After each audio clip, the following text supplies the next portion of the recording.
You probably recognize my home office in Phoenix, Arizona. I'm here preparing for a mission to Ukraine. It's going to be great. I look forward to it very much. And thank you for your financial support and prayers while we're gone. I want to talk to you about that march in Washington that took place a week ago. It was supposed to be young people concerned about gun violence, reaction to the shooting, horrible, horrible shooting in Parkland, Florida.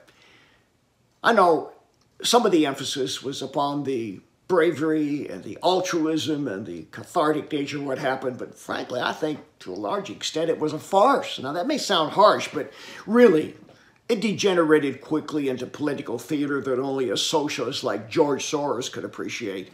There was no spiritual core to anything that happened in that march in Washington, D.C. Maybe we need to stop and take a good look at this.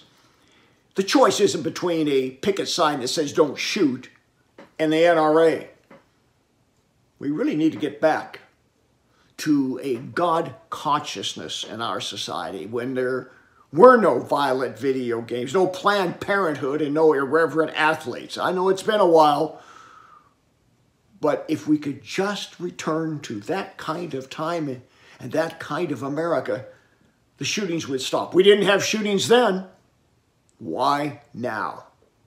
May I make a couple of suggestions about what we could do to help the lives of young people in our public schools? First of all, why not have a family functional class on a yearly basis, mandated? The students have to learn what's a good family, what's a bad family, what proper values are, and what dysfunction is. You know, some of these kids come from such messed up homes of domestic violence and drug and alcohol abuse. They think it's normal. So they don't understand the chaos in which they're raised, and sometimes they can quickly be pushed over the edge into violence and to mental health issues.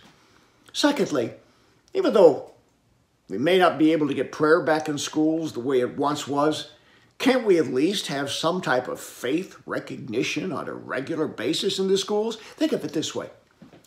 Our hospitals have chapels. Our airports have chapels. We can't have a chapel in the public schools, the most important place where the minds, the emotions, and the morals of our young people are being formed. This may not solve everything, but wouldn't it at least be a nudge in the right direction? And let me make another suggestion. Why don't we arm the teachers with Bibles? Maybe a gun or two here and there if somebody's qualified and wants to do it, but how about a Bible?